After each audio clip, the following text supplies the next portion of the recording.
Take two. What's up everyone, welcome back to the channel. I'm out here at the Australian Disc Golf Championships and we're on the couch again because we have another very special guest that we're doing a little sit down chat with. I've got the president and founder of Gatekeeper Media here, Derek Scull. Welcome to the channel. Thank you so much for taking the time to come and have an interview and a little I appreciate you having me.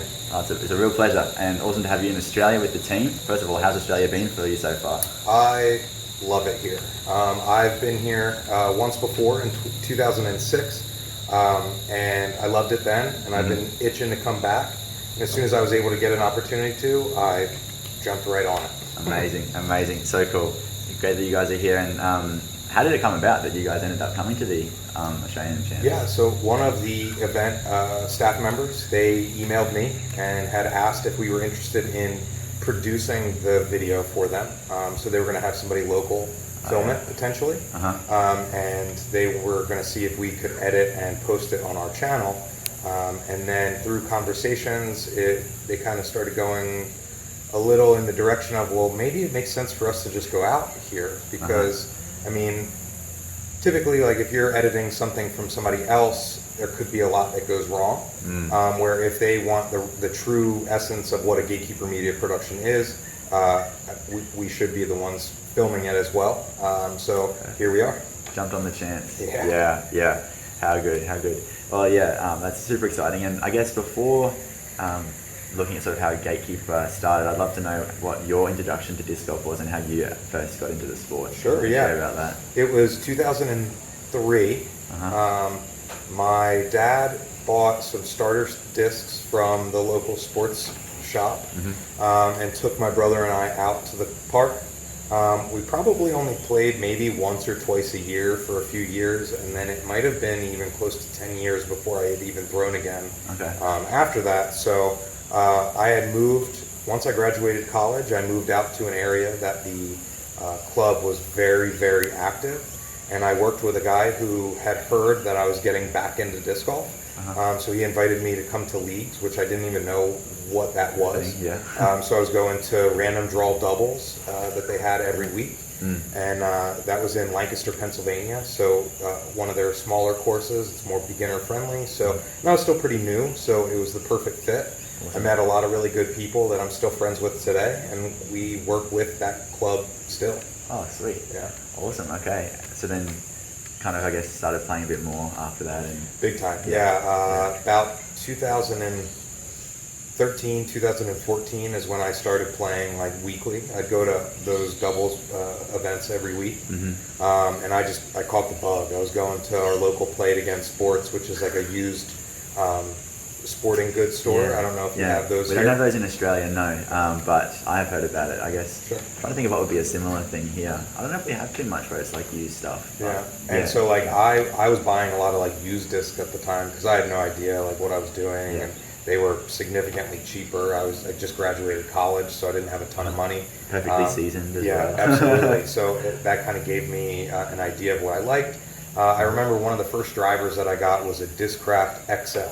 They don't even make those anymore. And so I eventually, I had a lot of those discs still, but I ended up giving them mostly away over the years to people that I was kind of introducing to the sport. But I still do own one of those discs from my first beginner starter pack. Wow. It's a 147 gram Innova DX Stingray. Wow. Yeah. I don't throw it anymore, obviously, but it's very nostalgic and sentimental to me. So I just keep that kind of on the shelf and think about it fondly. Definitely, create some memories with that first disc for sure. Yeah, it's actually quite crazy that you haven't lost it, turned it over into a lake or something. Yeah, seriously. I think I kind of retired it before that happened. For sure. Very sentimental. Very cool. And then now you're obviously, you founded Gatekeeper. How did that come about? What was the story behind Gatekeeper starting? Sure. So my best friend from college, Chris, he's the other co-founder of the company. Him and I had been doing a lot of video work together over the years. So we were shooting music videos for local bands. We went to the University of the Arts in Philly, so there were a lot of like artists there. So we were filming recitals for people's senior year and things like that. And then we eventually said, maybe we should make like an official go of this.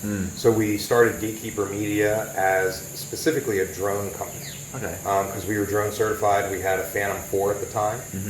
So we were essentially making corporate flyovers for businesses and things like that. Okay. And so that club that I had mentioned earlier, they had put in a brand new pro level course in their area, and they had asked if we would fly the flights or the flyovers for each hole. Gotcha. Yeah. And first of all, we underestimated that job. We thought that we'd be done in a couple of hours, and it literally took us like 9 hours to do. Okay. Because it was tight wooded. If you're familiar with like the East Coast and Pennsylvania Gulf, it can be very tight, and that certainly was what it was. Gotcha. And then about 2 weeks, basically at the end of that day, my buddy said, well, we're having the first like big B tier for the course. Do you guys want to try filming it? Okay. And this was in 2017, the fall of 2017, and that was the year that Jomez went full time for touring. Gotcha. So we kind of saw that there was an opportunity there, seeing as how there was another media team doing it full time. Yeah. So we gave it a shot, and then that kind of spawned into doing a lot of like local league shooting and other C tiers, B tiers, things like that. And then in 2018, we filmed an ace at the Women's Global event at one of our other local courses, and it happened to be on Mother's Day weekend. So it was like a really like buzzed like experience. Sick ace too, by the way. If you can check it out on our channel. Cool. And we got contacted by the PDGA to see if they could post it on their channel, and so we let them do that. It made it on SportsCenter, and then we just started seeing our subscribers skyrocket from that experience because no one had heard of us before. But because we captured such a sick shot, it really it created a buzz. Kickstarted it. Yeah. Where does the name Gatekeeper come from? Gatekeeper Media. Are you into movies at all? Not heaps, but okay. Yeah. So, are you familiar with Ghostbusters? Yes, a little bit. Yeah. That. So it's are you the keymaster and the gatekeeper? Kind of thing. So because we went to film school, so we're a bunch of movie nerds. Yeah. And that's kind of where that was birthed. Yeah. Cool. Okay. So then you start. All your subscribers go up from this moment, and then from there, obviously, it's grown a whole lot, and so and now you're traveling a lot. So how did it then progress from that moment to now?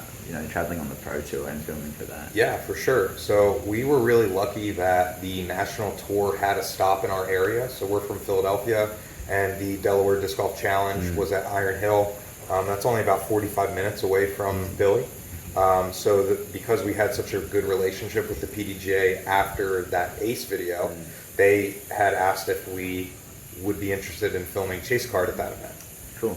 So we showed up, we filmed.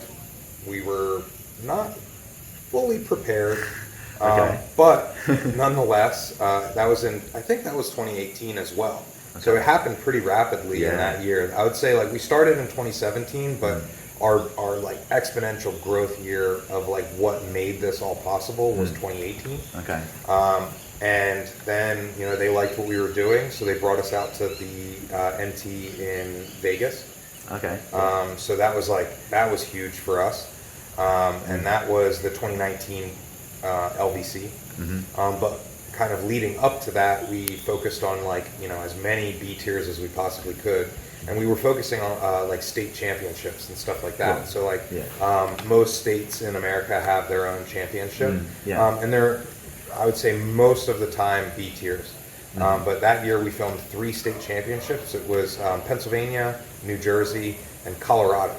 Okay. So we got randomly messaged by somebody from the Colorado club, and they were able to stitch up enough money together for us to basically just fly out. Cool. We flew out there to meet complete strangers. They met up with us at the airport. They happened to have an extra truck that was available, so they got us a car for the week. Okay. And they put us up at the house where we were just sleeping on the floor. Right. And that was our first major travel where we flew damn near across the country to go film disc golf. And it was at a course called Shining Mountain, south of Denver.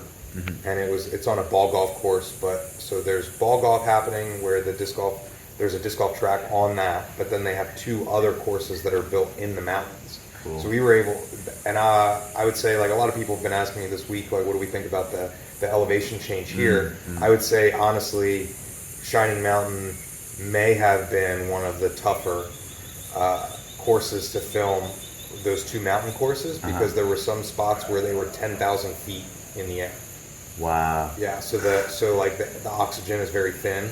Yeah. And so it's very difficult to kind of operate. It's very easy to get dehydrated there. So that kind of gave us a taste of how difficult some of it could be, but that did not deter us at all. And yeah. Wow. Okay.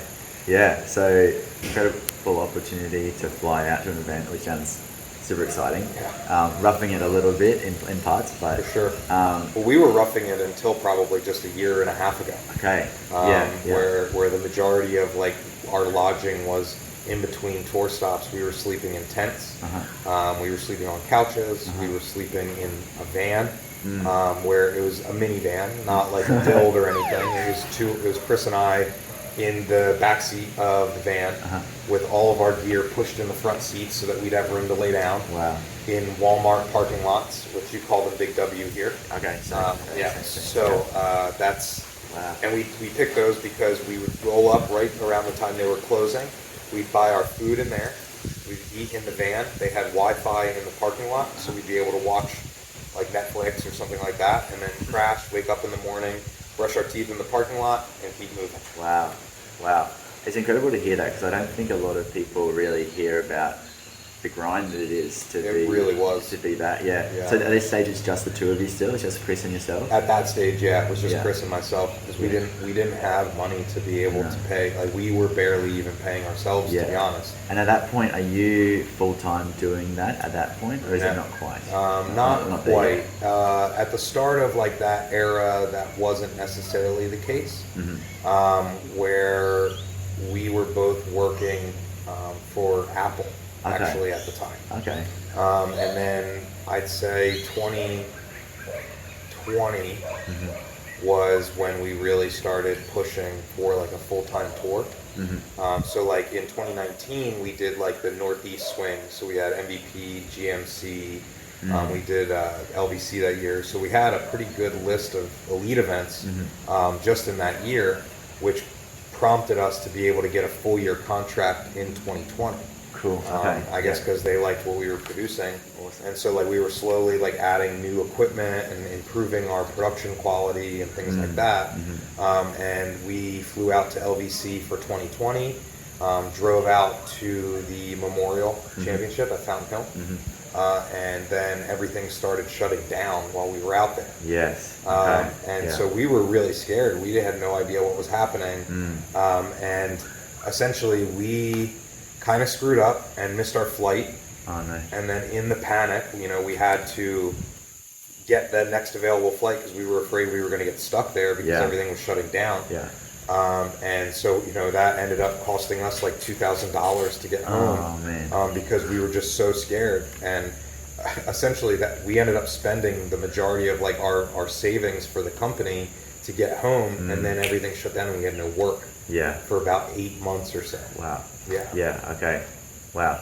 That's crazy. So then, obviously COVID has impacted many people, but obviously it impacted you guys in a big way. What was that like that COVID time? It was scary, man. It was really, really scary. Like, we had no idea what we were going to do because we both had left our job.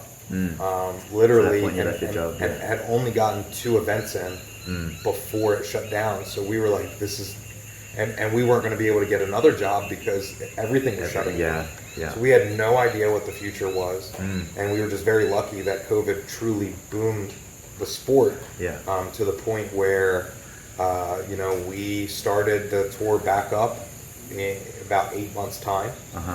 And it was as if nothing had happened. We were able to fit the majority of the rest of the events into the rest of that year. And at that time, we were operating where there was no spectators allowed at the events and things like that. Yeah, so it was a wild time. There was plenty of times where I was having like panic attacks and not being able to leave the house and socialize with people. It was really tough, and I thought we were kind of screwed. But I really count our blessings that ended up working out.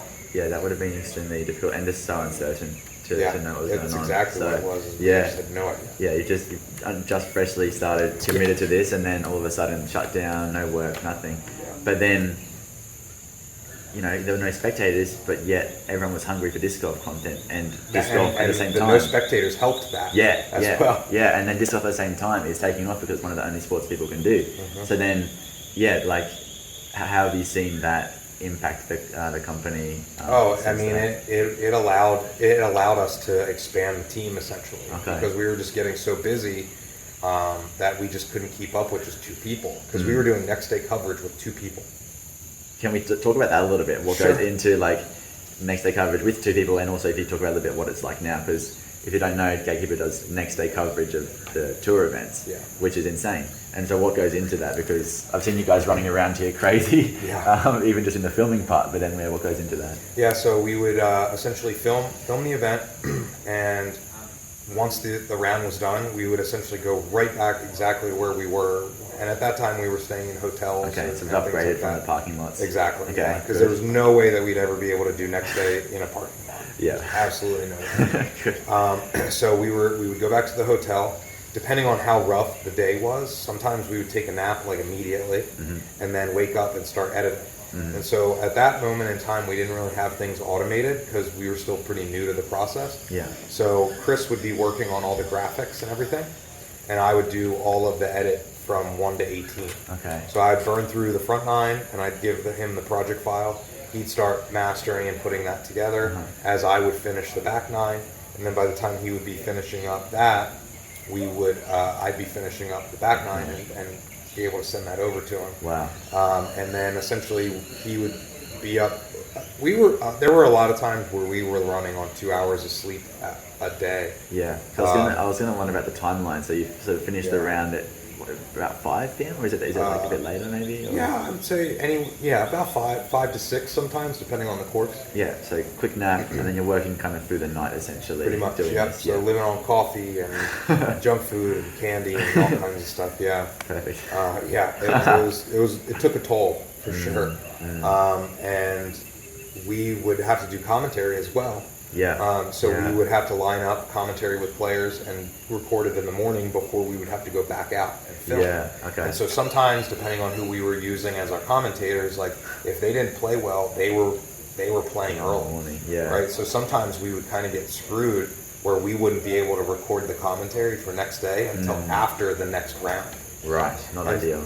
Not ideal. Yeah. And so then that meant that we didn't get the nap. We didn't get the jump start on the editing and everything like that, where sometimes we weren't starting the edit until midnight, maybe even 2 o'clock in the morning. Wow. Yeah, it was pretty crazy. I don't really know how we did it, but we did. Yeah, it's incredible. And then so now we fast forward to now where we've automated the process a little bit, where up until recently we did have somebody kind of working on our scores remotely. And so they were able to work on project files, send them over to us, and we were able to button it up a little quicker. That has changed since then. So now it's still back to 2 people editing, but it's really nice because Chris operates our slow-mo camera now, and the reason behind that is that he can then stop what he's doing at hole 10, grab all of the cards from us from the cameras, head back to the van and start editing while we are finishing the round. Gotcha. So then while we're filming holes 10 to 18, he's editing, and then usually by the time we're finishing up, he's finishing up the front line. Wow, okay. And then, so he's a very quick editor now, for sure. And then that's when Isaac, our catch cam, he does the edit for the back line. Okay, yeah. And then we're to the point now where we typically can record commentary by 10 o'clock at the same night. Wow. So that's quite a change from big time having to stay up almost no sleep sometimes. Yeah, and sometimes we don't get a lot of sleep depending on what it is that we're doing or something comes up, and because another big struggle is reliable internet. True. So like if we don't have a good connection, sometimes that upload can take like 6 hours or something. Wow. Yeah. And so like we're under contract to make sure that gets out next day. Okay. So there's a lot of times where we rely on like Apple Store Wi-Fi's. So like because we worked there, we knew that it was pretty quick. Yeah. So then we started kind of figuring like, well, let's try that and see how it goes. And there were a few times where it was like a standalone Apple store. We would go and sit in front of the store while they were closed to upload the coverage. The perks of having worked there previously. Yeah, we had a little insider information at that moment. So, but luckily we don't have to do that too much anymore. Sometimes here and there, but we have a hotspot that does the trick usually, or the Airbnb we're staying at has a pretty good connection or something like that. Yeah, wow. It's crazy to hear about what you guys have been through and go through in order to put this stuff out. It's something else. Yeah. It's like we always talk internally where it's like, we are truly living a movie. Like it really feels like we're living a movie. The experiences and situations that we find ourselves in, you really couldn't even think it up sometimes. Like, truly and honestly. Yeah. That's crazy. Can you tell us a little bit about maybe like what have been some of the funny or the crazy things that have happened that you can stick out in your mind? Sure, we have a recent one actually. Okay. We were leaving the Des Moines Challenge, and we got about a half hour out. There was like something in the road that I tried to, evade, and it popped our tire. And it wasn't just like a pop where we could plug it and keep going. It shredded the whole side of it. Of course, we did not have a spare tire, so we were sitting on the side of the road, literally in the middle of cornfields, with nothing around really. And we were getting past. Luckily, that area of the country is like pretty nice and friendly. Okay. So there were a lot of people that were like stopping and asking if we were okay. And at that moment, we were waiting for the service AAA. I don't know if you have AAA here, but it's like it's a roadside emergency service. Yeah. And so like that, but they were an hour away. Okay. So like at best, it was an hour from that. So then the guy stopped and tried to plug the tire, but it obviously was so shredded it wouldn't work. And then an older couple kind of stopped, and they had asked if we wanted to go wait at their house. That was only like a mile away, but we had all of our equipment in the van, so I didn't really feel comfortable leaving that just on the side of the road. Yeah. So we stayed at the van. They happened to know some of the police officers in town. Okay. So they called the station and let them know that some out-of-towners may have been down on their luck a little bit. So within like a half hour or so, we had a police officer roll up and kind of ask how we're doing and things like that. And luckily, he had noticed that where we were, about 3/4 of a mile ahead of us, was an auto body shop. Wow. So we lucked out really well. Yeah. So he turned on his lights, followed us on the shoulder of the road so that we could drive in the grass and not damage our vehicle. And we rolled into the parking lot, and essentially our plan was to wait there until the morning and see if they could help us get a new tire. Yeah. Right? So the police officer happened to be friends with the owner of the establishment, and he called him and gave him a call, and luckily he was already on his way to the shop because he had gotten a call that he needed to tow something out of like a ditch, like somebody had driven off the road and he needed to help them. He was already on his way. Wow. So he rolled up, and essentially he said the same exact line as everybody else, and it was that, it seems like you're not, you could be having better luck. Literally every person said the exact same thing to us. And so he was like, well, I gotta go tow this vehicle out of the ditch, but I'll be back in like an hour. If I have a tire, I can get you guys on the road. But this was probably like 8 at night, 8 or 9 at night. Right. So super dark, and we were just like, well, there's a gas station like 3 miles down the road. We'll go ahead and walk while you're gone. And he's like, you're gonna walk? I was like, well, yeah, we walk a lot for work. So like, it's saying it's only a 40-minute walk, so that's no problem. Like we'll get to it. So he was like, well, hop in my truck and I'll take you there. Okay. So we ended up going there. We got like food and hung out in the parking lot for a little bit, and then decided to start walking our way back. And here he comes rolling back up. He was like, I was about to go home, and I wanted to check and see if maybe I'd see you guys on the road. Nice. So he picked us up, drove us back to the park, or to his shop.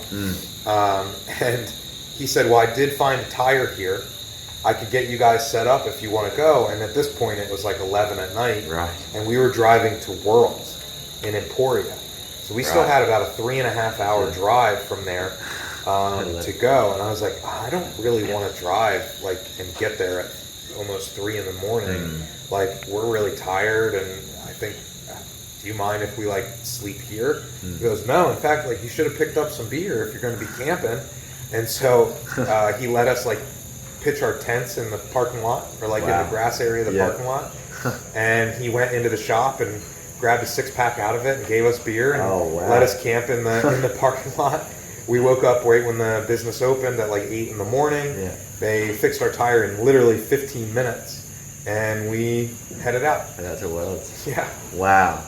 Obviously didn't know that happened on the way to Worlds.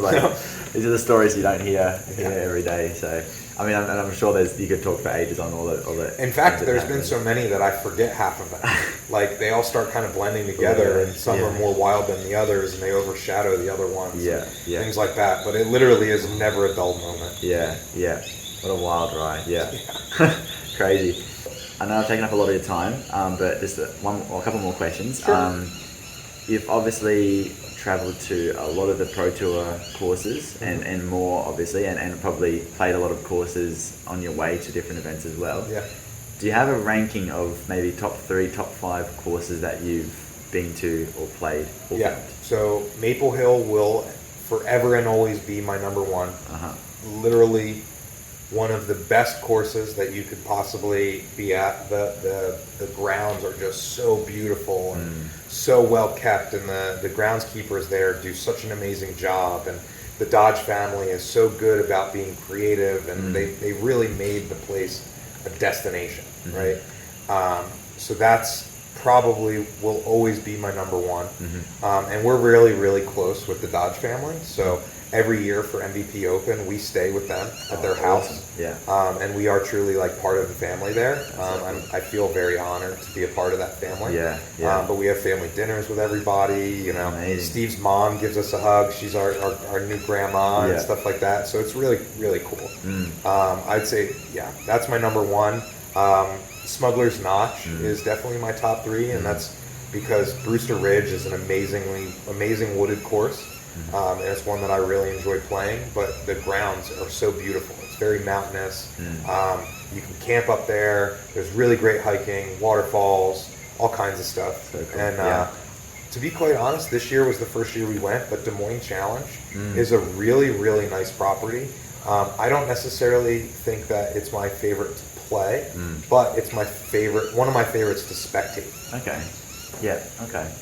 Cool. So that's sort of the top 3. Yeah, roughly. I'd say rotating. I could probably sub out spots 2 and 3 with things depending on how I'm feeling. But Maple Hill will always be number one. Yeah.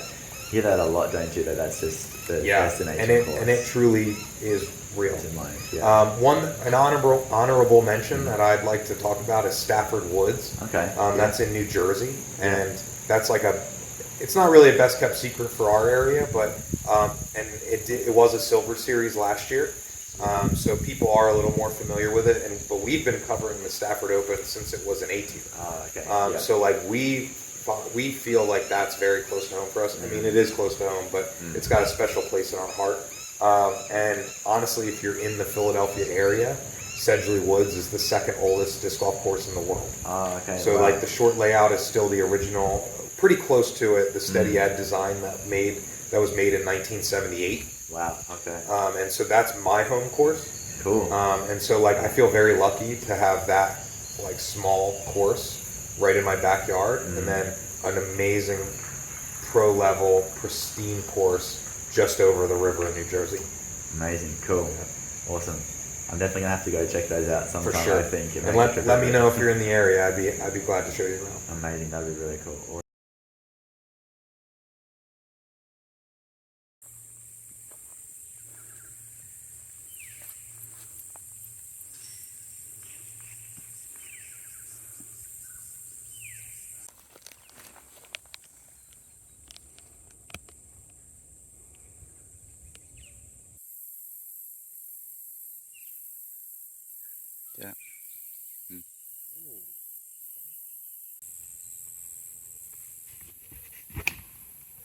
Mm. So Derek, you just told me you're melting. How are you finding this Australian heat? Not really unlike stuff that we see in like Florida and stuff like that. Uh-huh. We'll be there in a couple weeks. It's just getting yourself used to it. Yeah, I feel like I'll be going there more prepared.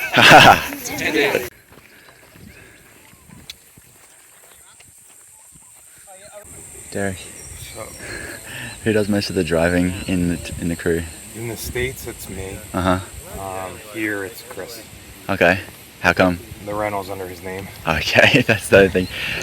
Actually, what's it like driving on the other side of the road here? I guess I haven't done it. Chris I haven't done it yet. Yeah. But riding passenger is a trip because that's where, like, when I first set up, I was like, oh, I gotta fix this mirror because I should be driving from that seat. Yeah. Or like seeing like the side views like not aligned for me is weird. Yeah. But and it's super weird because it feels like there's cars and like the oncoming traffic is in our lane, like I'm anticipating. So like sometimes I bug out if we're going around a turn or something. But For sure. I don't really like driving, if I'm being honest. Fair enough. But I happen to be driving most of the time because Chris is usually working in the passenger seat of the van. So he works while you're on the move. Yeah, but and sometimes he has to stop because he'll get motion sick. Yeah. So that's all kind of part of the. That'd be me too. Is like Florida, man. Florida is the wildest part of America, I would say. You see the most obscure shit happen there. I think because the heat scrambles everybody's brains. That's why we're so similar. Yeah. Oh, mildly fast, I'd say. I noticed that some players are faster Yeah. than others, but in terms of like backups and that type of rate, I would say that's relatively the same. Yeah. I will say that I'm usually not faked out a lot by people's routines. And Huss freaked me out, or faked me out almost every time. Yeah. Have you tried Vegemite before? I did, and it was small amount with butter and cheese, and I still didn't like it. No, it's made from like beer scum and yeah, I mean, but It's like teriyaki sauce. yeah, exactly. But it was over 15 years ago that I tried it. I promise you it hasn't gotten better. No? Well, Derek, thanks once again for coming and taking lots of time to chat. It's been an absolute pleasure, and we could get talking for ages about all the adventures you guys have been on, and I hope that has been insightful for you guys to hear about what these guys go through to put content out for you as well. It's incredible. Make sure you go support them if you haven't already, subscribe, all that sort of stuff. Sweet. Thank you so much. Yeah, no worries. It's great to have you here, and also, check out the Oz Champs coverage that'll be coming out in a little bit. Yep. That's going to be awesome, and these guys are going to be hard at work again tomorrow, running up and down these hills, following Filming 2 a day. Two a day. NPO and FPO. So they're working doubly hard. Yeah, I do want, before I get kind of out, before we finish up, I do want to give a shout out to one of my sponsors, Happy with Par. It's a friend of mine's clothing company. I really like the message behind the mental health aspect of stuff, where it's, Happy with Par, where it's like, oh, it should have been a birdie, but could have been a bogey. So, take life as it is, and, because things could be worse. That's really cool. I really love that. And I guess one final thing, is there anything exciting that we can expect from you guys coming out in the near future at all? Is there anything you can tease? We have a couple things that we have been working on over the year that have been unreleased. So there is definitely some unreleased content that will be coming out this off season that I'm really excited to share. One of which is with a celebrity. Okay. I don't want to give it away. I think the astute fans could probably figure it out based off of maybe an Instagram story that they may have seen or something like that. But I'm not going to give you any more than that. Just going to have to hit that subscribe button. Make sure to follow Josh's channel as well if you don't already. And thanks a lot. I really appreciate it. No, I really appreciate it as well. Lots of cool stuff coming from Gatekeeper, from myself as well. One more. If you're interested in kind of my personal life, I have an Instagram as well. It's D_rock. So it's ROCK. 856 on Instagram. Yeah. Guys, I'll try and link everything down below so that you guys can click on all that sort of stuff. But yeah, we'll catch you in the next one. Thanks a lot, folks.